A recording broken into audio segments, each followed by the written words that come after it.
There is a reason our ancestors told stories about gods who bled, sacrificed, and shouldered burdens. They were not perfect, and they were not distant. They were mirrors, larger than life, but close enough that any man could see a piece of himself reflected in them. When we speak of duty today, the word feels almost antique. It sounds like something carved on a dusty monument or tucked in the back of a warrior's field manual. But to the old world, duty was not an optional virtue. It was the backbone of existence. Families survived because someone stood the watch. Tribes endured because someone kept the oath. Kingdoms rose because someone answered the call, even when it cost them everything. And so the myths remind us. They remind us of a truth that has not changed. The world is held together by those who choose responsibility over comfort. Tyre did not lose his hand because of arrogance or anger. He offered it. He extended it willingly into the jaws of the wolf Fenrir, so that the others could bind the creature that threatened the entire world. He knew what would happen. He did it anyway. Duty to the old gods was never about feeling. It was about necessity, about stepping forward when the moment requires it, even when the price is deeply personal. A man is revealed by what he places in the wolf's mouth. Tyre teaches us that some sacrifices are not symbols. They are scars we live with. And sometimes those scars are exactly what make us trustworthy. Where Tyre is openly brave, Vidar is quiet. He is the god who barely speaks, but when the last battle comes and Odin falls, Vidar is the one who steps forward. He plants his foot on the lower jaw of the wolf and tears its mouth apart. No boasting, no grand declarations. His entire life is preparation for one moment. Vidar is the reminder that duty is not always loud. It is not glamorous. It is not rewarded in advance. Duty is the quiet training you do when no one is watching. The discipline you build for a future you cannot yet see. The strength you forge because someday someone will need it.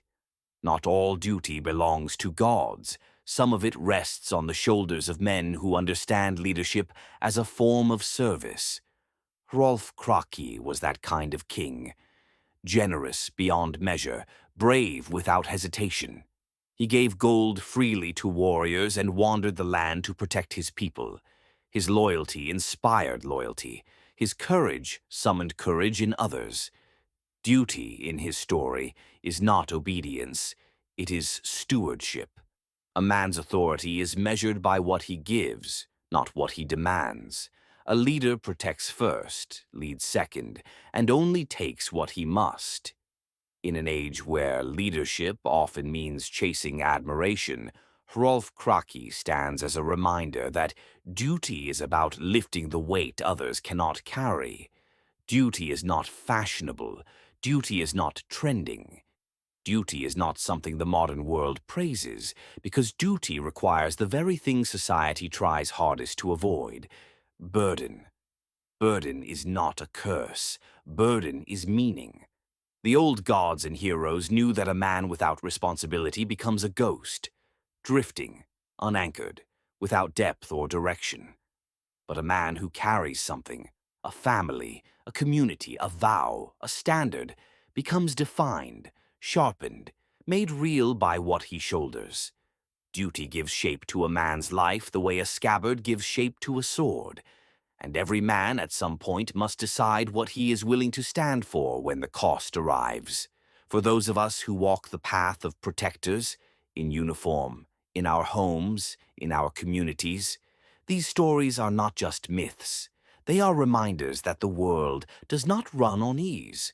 It runs on commitment, on men and women who choose the harder road, on people who quietly keep the watch while others sleep.